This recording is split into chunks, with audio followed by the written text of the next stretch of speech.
तो दोस्तों स्वागत है आपका एक बार फिर से मेरे यूट्यूब चैनल पर। तो बवासीर को करें 3 दिन में ठीक। बवासीर होगा 1 हफ्ते में पूरी तरीके से ठीक। ये दवा लगा दीजिए या फिर ये ऑइंटमेंट लगा लीजिए, बवासीर का जो मस्सा है वो गायब हो जाएगा। ऐसे कई सारी एडवर्टाइजमेंट या कई सारी जगहों पर आपने लोगों को बोलते हुए सुना होगा। अब कुछ लोग, क्योंकि उन्हें बहुत ज़्यादा तकलीफ भी होती है, बहुत ज़्यादा दर्द होता है, वो इतने ज़्यादा परेशान होते हैं कि वो चाहते हैं कि उनकी तकलीफ़ तुरंत ठीक हो जाए, और इसलिए ऐसे जो है विज्ञापन बोलें या फिर ऐसे लोगों के जो है बहकावे में लोग आ जाते हैं और इस तरीके के दवाइयों का सेवन भी करने लगते हैं। लेकिन सवाल ये है कि क्या सच में सिर्फ 3 दिनों में बवासीर ठीक हो सकता है? क्या ऐसी कोई दवाई है या कोई ऐसी टेक्निक है या फिर कोई ऑइंटमेंट है जिसको लगाने से बवासीर या पाइल्स आपका 3 या 7 दिन में ठीक हो सकता है? अगर आपको पाइल्स, फिशर या फिस्टुला जैसी तकलीफ़ है या आपको कब्ज़ की समस्या है तो आप भी इस तरह के विज्ञापन देखते ही होंगे, वीडियो देखते होंगे। तो दोस्तों इधर मेरा वीडियो आप ज़रूर देखिएगा। मैं आपको बहुत इंपॉर्टेंट चीज़ बताने वाला हूँ। एक एक चीज़ जो है मैं आपको साइंटिफिकली जो है बताने वाला हूँ और समझाने वाला हूँ। तो दोस्तों देखिए, इधर सच्चाई समझने के लिए सबसे पहले हमें समझना होगा कि बवासीर कहते कैसे हैं, ये है क्या, क्यों होता है। बवासीर जैसे हम पाइल्स कहते हैं, हेमोरॉइड्स बोलते हैं, जब होता है जब एनल एरिया में लेटरिन की जगह पर जो है यानी कि गुदाशय में जो है आपकी स्वेलिंग आ जाती है। बहुत सारी कॉमन समस्या है, काफ़ी लोग इससे प्रभावित होते हैं। अब देखिए, जब ये तकलीफ़ होने लगती है तो बहुत ही ज़्यादा दर्द होने लगता है, खुजली होने लगती है, अनकंफर्टेबल महसूस होता है, कभी कभी टॉयलेट करते वक्त खून भी आ जाता है, और जब खून निकल जाता है तो डरना एक स्वाभाविक प्रक्रिया बन जाती है। देखिए, बवासीर 2 प्रकार के होते हैं। एक होता है इंटरनल हीमोरॉइड्स, जिसे हम कहते हैं आंतरिक बवासीर। लेटरिन की जगह की जो अंदर की जो नस होती है वहाँ पर जो है ये हो जाता है, उसे कहते हैं इंटरनल हीमोरॉइड्स। अब दूसरा होता है एक्सटर्नल हीमोरॉइड्स, यानी कि बाहर की जो नसें होती हैं वो फूल जाती हैं, और जिसे आप हाथ से भी महसूस कर सकते हैं, और जब आप हाथ लगाएंगे तो आपको हाथ को भी मस्से जैसा लगेगा। इसे कहते हैं हम एक्सटर्नल हीमोरॉइड्स। इंटरनल हीमोरॉइड्स उतना दर्द नहीं होता इसमें, लेकिन इसमें जो है खून निकल सकता है। कभी कभी कुछ पेशेंट्स में देखा गया है कि उनको जो है पिचकारी से खून निकलता है। ये होता है आपका इंटरनल हीमोरॉइड्स। इसमें भी कभी कभी दर्द रहता है, जलन रहती है, लेकिन कंपैरेटिवली अगर हम एक्सटर्नल हीमोरॉइड से कंपेयर करें तो उसमें बहुत ज़्यादा दर्द होता है। एक्सटर्नल अगर हीमोरॉइड्स है, एक्सटर्नल बवासीर है, तो उसमें बहुत ज़्यादा दर्द होगा, आपको अनकंफर्टेबल लगेगा, बैठने में पेशेंट को तकलीफ़ हो सकती है। तो ऐसी तकलीफ़ में जो है ऐसी तकलीफ़ों में इसको हम 3 दिन में ठीक कर सकते हैं क्या? कोई आसान तरीका है क्या इसका? वही हम आज के वीडियो में समझेंगे। तो दोस्तों इधर मैं बताना चाहूँगा, इसका जो ट्रीटमेंट है वो निर्भर करेगा इसमें, मतलब आपको कितनी प्रॉब्लम है और कितनी सीवियरिटी है और किस प्रकार का बवासीर है, इसके ऊपर इसका ट्रीटमेंट होता है। आमतौर पर मामूली अगर तकलीफ़ है, अभी अभी अगर आपको शुरू हुई है, कुछ लाइफस्टाइल चेंज अगर आप करोगे, कुछ सिंपल से घरेलू उपाय अगर आप करोगे, डाइट चेंज करोगे, तो आपको अच्छा लग सकता है, काफ़ी रिलीफ मिल सकता है। लेकिन हो सकता है कि आपको सिर्फ अच्छा लगा है, आपकी तकलीफ़ थोड़ी देर के लिए कम हुई है, कुछ दिनों बाद ये तकलीफ़ फिर से हो सकती है। और इसलिए जो है मैं आपको बोलना चाहूँगा कि जो भी दवाई चल रही है आप दवाई ज़रूर लें। बहुत सारी दवाइयाँ आती हैं होम्योपैथिक में, आयुर्वेदिक में जो दवाइयाँ आती हैं जिनका आप यूज़ करके पूरी तरीके से ठीक हो सकते हो, और बिना ऑपरेशन के आप ठीक हो सकते हो, उसमें ऑपरेशन करने की ज़रूरत नहीं है। लेकिन यहाँ पर भी हमको एक बात ध्यान जरूर रखना है कि खुद के मन से दवाई कभी भी नहीं लेनी चाहिए।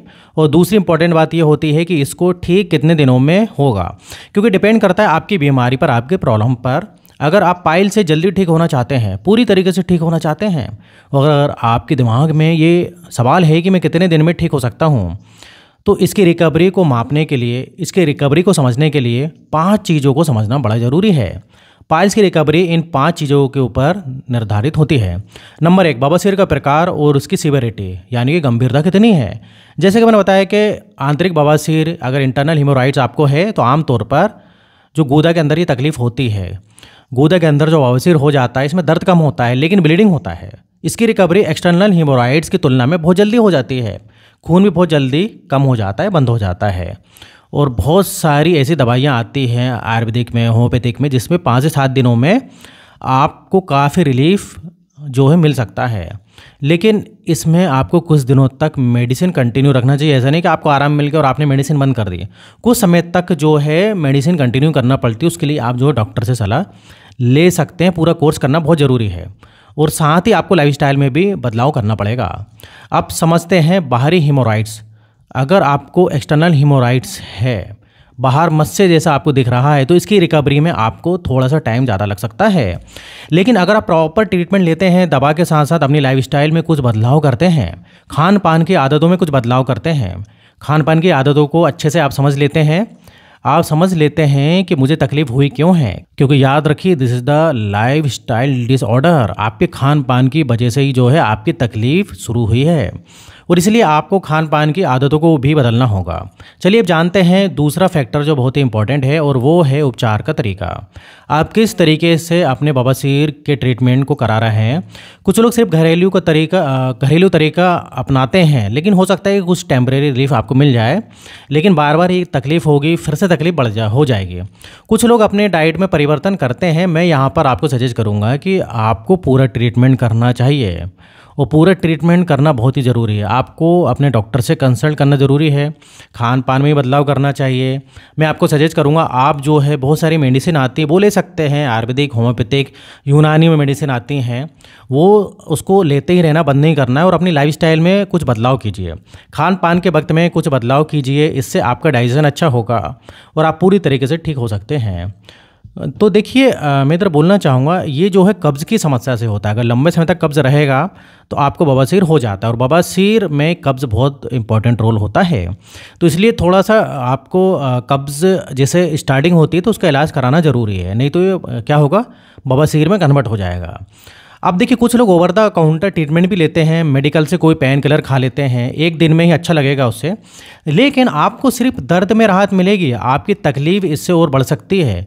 कुछ लोग सिर्फ ऑइंटमेंट लगा लेते हैं, हो सकता है इनिशियल स्टेज में आपको इससे या इस मलहम से आराम मिल जाए, लेकिन आपकी तकलीफ इससे बढ़ सकती है और इसलिए आपको पूरा ट्रीटमेंट, कंप्लीट ट्रीटमेंट लेना बहुत ही ज़रूरी होता है। और कंप्लीट ट्रीटमेंट होता है जब आप बीमारी के कारण को समझते हैं, उसके रूट को समझते हैं, जब आप बीमारी के लक्षणों को समझते हैं। और बहुत सारी ऐसी मेडिसिन आती है, तो उसके लिए जो है आप डॉक्टर से सलाह करें, तो वो क्या होगा कि पूरी हिस्ट्री लेंगे आपकी, पूछेंगे कब से है, क्या दिक्कत है, उसके बाद वो ट्रीटमेंट देते हैं। अगर उसके बाद जो है कुछ खान पान की आदतों में अगर आप बदलाव कर लें तो बहुत ही जल्दी आपको रिलीफ मिलेगा। तो ये होता है कंप्लीट ट्रीटमेंट, जिससे आप पूरी तरीके से रिकवर हो सकते हैं। लेकिन याद रखिए, आपकी रिकवरी डिपेंड करती है आपकी बीमारी की गंभीरता के ऊपर। कुछ कुछ केसेस में अगर बहुत ज़्यादा तकलीफ बढ़ जाए तो सर्जरी भी करना ज़रूरी पड़ सकती है। ऐसे में सर्जरी का ऑप्शन भी हमको लेना चाहिए। तीसरा इंपॉर्टेंट फैक्टर होता है आपकी जीवन शैली, लाइफ स्टाइल। आप क्या खाते हैं, आपका आहार क्या है। अगर आपके आहार में स्पाइसी, मसालेदार, तेल की चीज़ें बहुत ज़्यादा हैं, आप बहुत ज़्यादा जंक फूड, फास्ट फूड खाते हैं, या बहुत लंबे समय तक आप एक कुर्सी पे बैठे रहते हैं, तो आपको कब्ज़ हो सकता है, डाइजेशन बिगड़ सकता है। और इसलिए अगर आप ट्रीटमेंट से अच्छे भी हो रहे हैं तो उसके बाद भी हो सकता है कुछ दिनों बाद आपको फिर से ये तकलीफ शुरू हो जाए। इसलिए जीवन शैली, लाइफ स्टाइल में बदलाव बहुत ही ज़रूरी होता है, जिससे आपकी रिकवरी बहुत फास्ट हो सके। मैं ऐसे कहता हूँ, मेडिसिन ये एक ऐसी दवा है जो आपको पूरी तरीके से आपके हाथ में है। लाइफस्टाइल एक प्रकार की मेडिसिन है जो आपके हाथों में है। आपको जो है एक्सरसाइज करनी चाहिए ताकि आपका डाइजेशन सही रहे। इसके अलावा जो है आप योगा वगैरह भी कर सकते हैं। तो देखिए, अब हम जानते हैं चौथा फैक्टर, वो है स्वास्थ्य की स्थिति आपकी कैसी है। क्या आपको कोई क्रोनिक डिजीज़ है, क्रोनिक बीमारी है। अगर आपको डायबिटीज़ है, दिल से रिलेटेड, हार्ट से रिलेटेड कोई बीमारी है, तो हो सकता है रिकवरी का टाइम थोड़ा बढ़ जाए। अब पांचवा इंपॉर्टेंट फैक्टर होता है मानसिक स्वास्थ्य। अगर आपको स्ट्रेस है, तनाव है, आपका ऐसा वर्क है जिससे आपको बहुत ज़्यादा लोड आता है, काम का प्रेशर आ जाता है, तो इससे आपका पाचन बिगड़ता है, आपके पाचन की समस्या बढ़ जाती है और आपकी रिकवरी पीरियड भी बढ़ सकता है। और इसलिए मेरे अनुभव से मैं आपको ये बताना चाहूँगा कि रिकवरी का जो पीरियड होता है वो हर व्यक्ति के अनुसार अलग अलग हो सकता है। आपकी बीमारी की सीवियरिटी के अनुसार, तीव्रता के अनुसार अलग अलग हो सकता है, आपके लाइफस्टाइल के हिसाब से अलग अलग हो सकता है। और इसलिए सिर्फ दवा नहीं, दवा के साथ साथ कुछ और बदलाव भी आपको ज़रूर करना चाहिए। इन बातों को आपको ज़रूर समझना चाहिए। इन बातों को अगर आप समझेंगे, अच्छे से इन बातों को अगर आप पालन करेंगे तो डेफिनेटली बिना ऑपरेशन, बिना सर्जरी के भी आप जो है ठीक हो सकते हैं, और आप ऑपरेशन की आपको बिल्कुल भी ज़रूरत नहीं पड़ती है। लेकिन देखिए, बस इधर एक बात मैं बोलना चाहूँगा कि आप इस पे भरोसा ना करें कि सिर्फ 3 से 4 दिन में मैं ठीक हो जाऊँगा, बल्कि आपको ये देखना चाहिए कि मैं पूरी तरीके से कैसे ठीक हो सकता हूँ, आपकी प्रॉब्लम कितनी बड़ी है।